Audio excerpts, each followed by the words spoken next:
I think I've said this before, but I'll say it again. Why in the world do people dislike a video for no reason? I've not said anything derogatory, insulting, or offensive.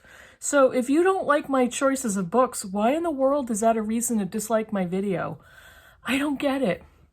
I don't care that much, but there's probably a little spark of something inside me that cares a little bit.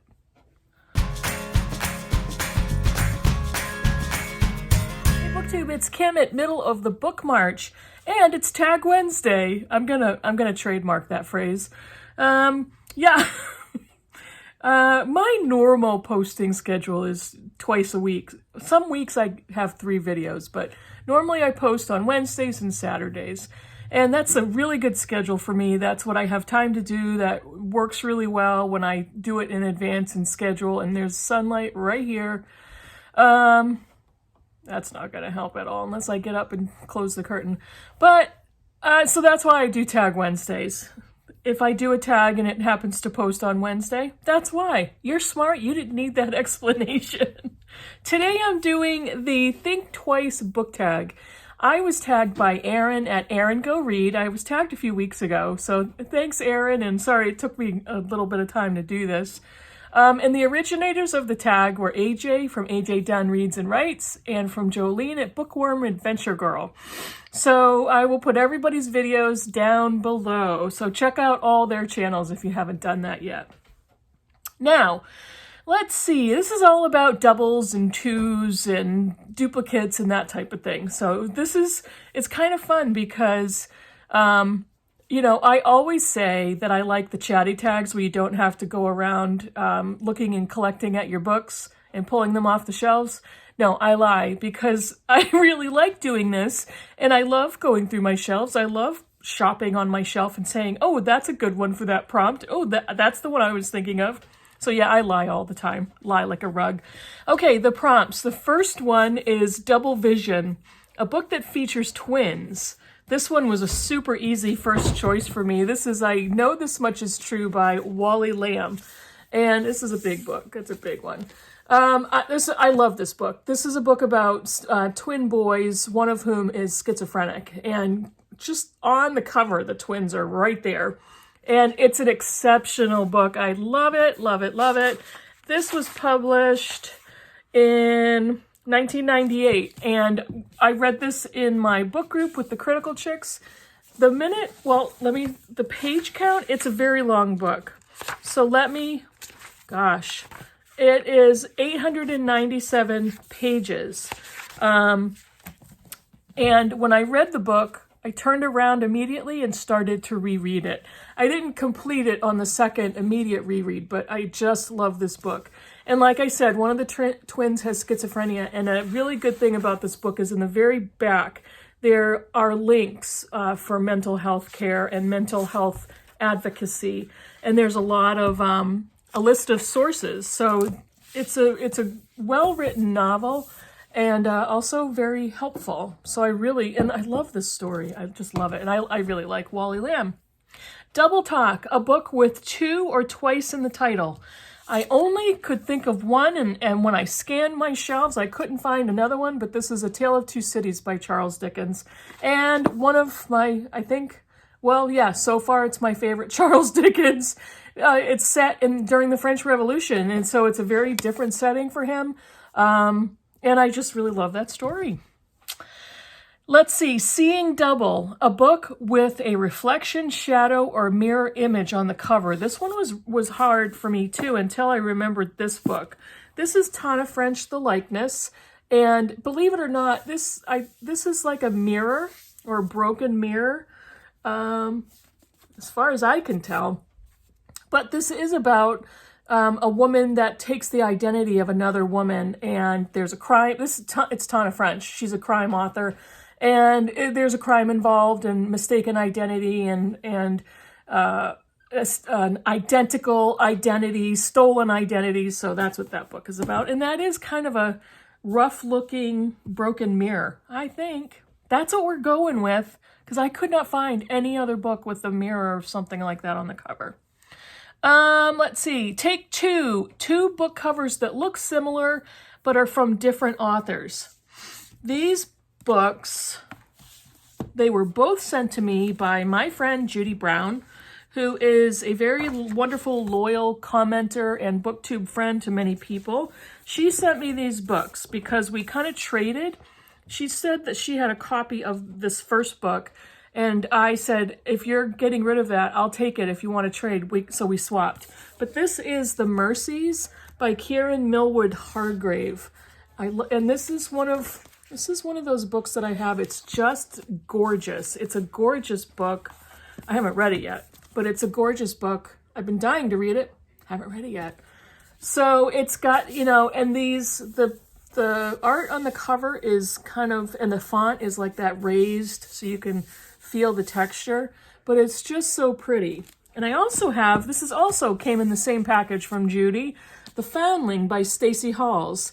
And the same thing, you can feel the texture on the cover, all of the floral design, the end papers. It's a very similar design to different authors, but quite beautiful, both of them. So very happy to get those.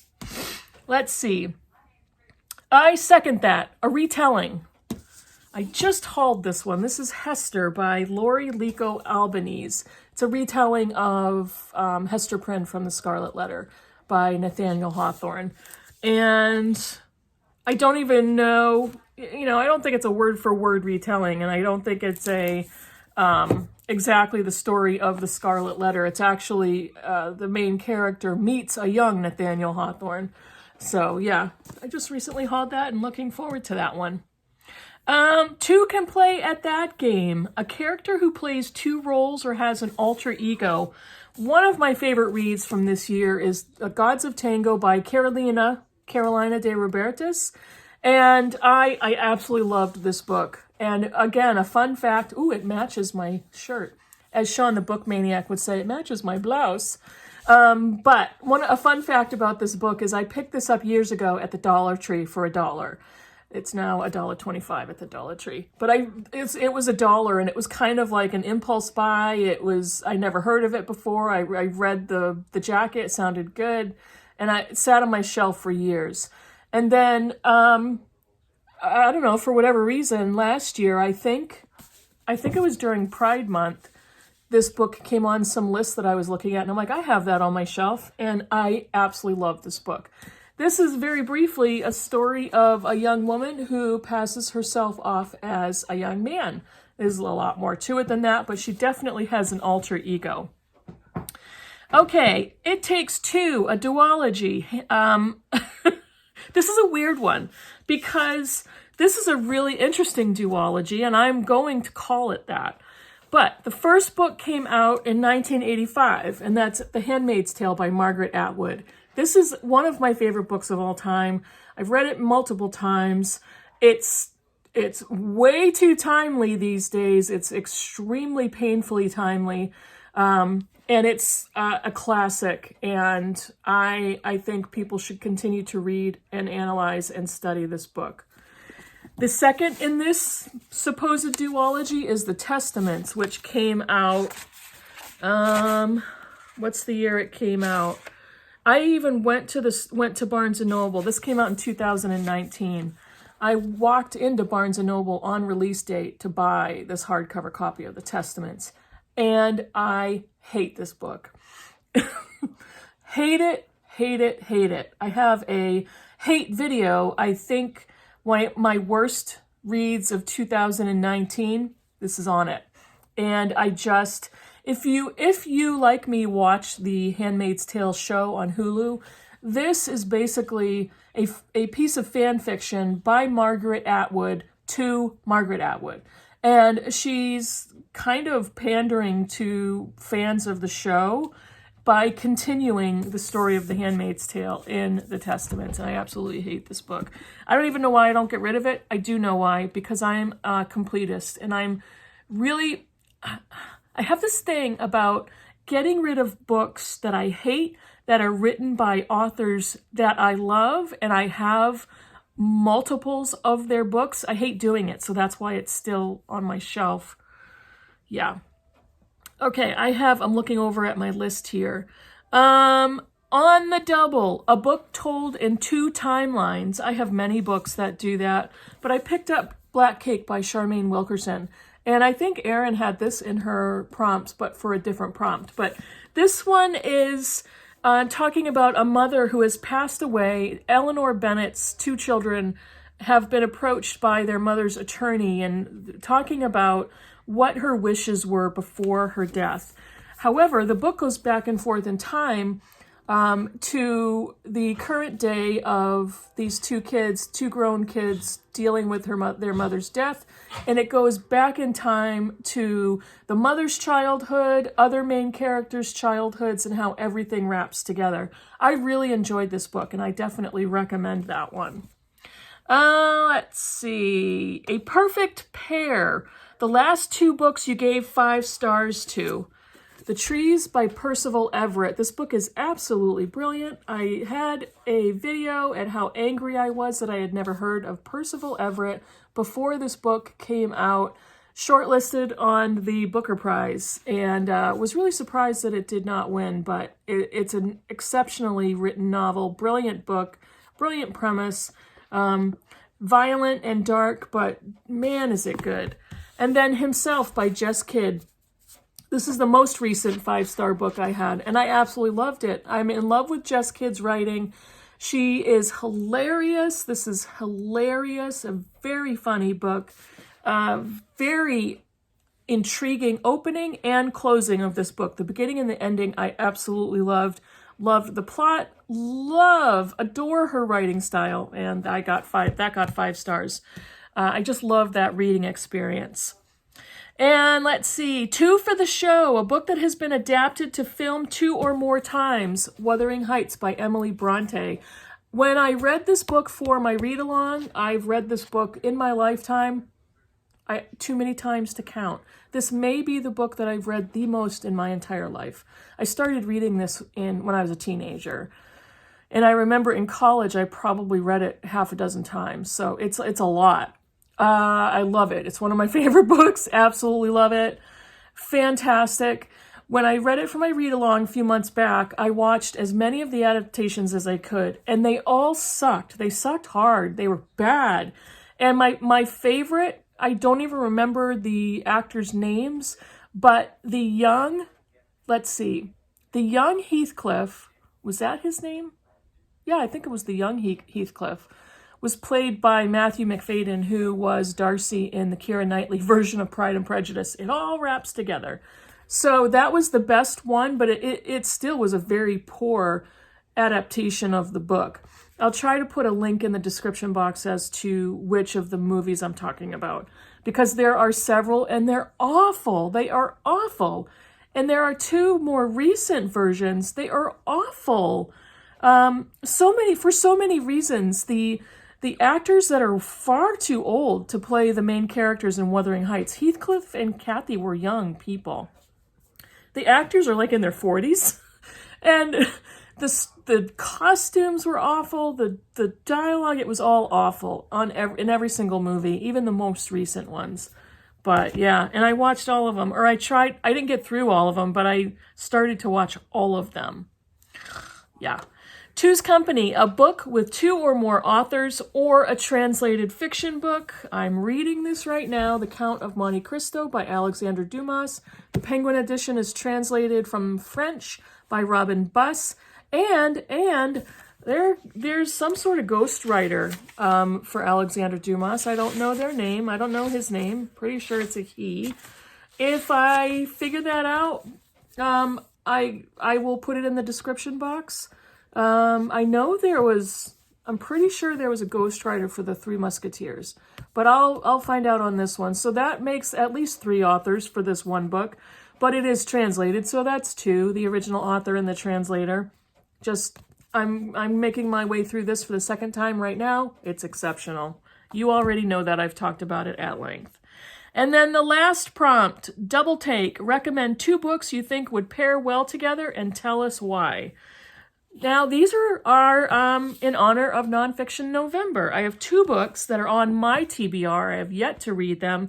I've had the first one for many, many, many years on my shelf. Let me see when this one was published. Originally, 1997. And this is Katharine Graham's autobiography, Personal History by Katharine Graham. And she was the owner and the... She was the kind of the pilot, the leader of the Washington Post for many years when they exposed Watergate. So this is her autobiography.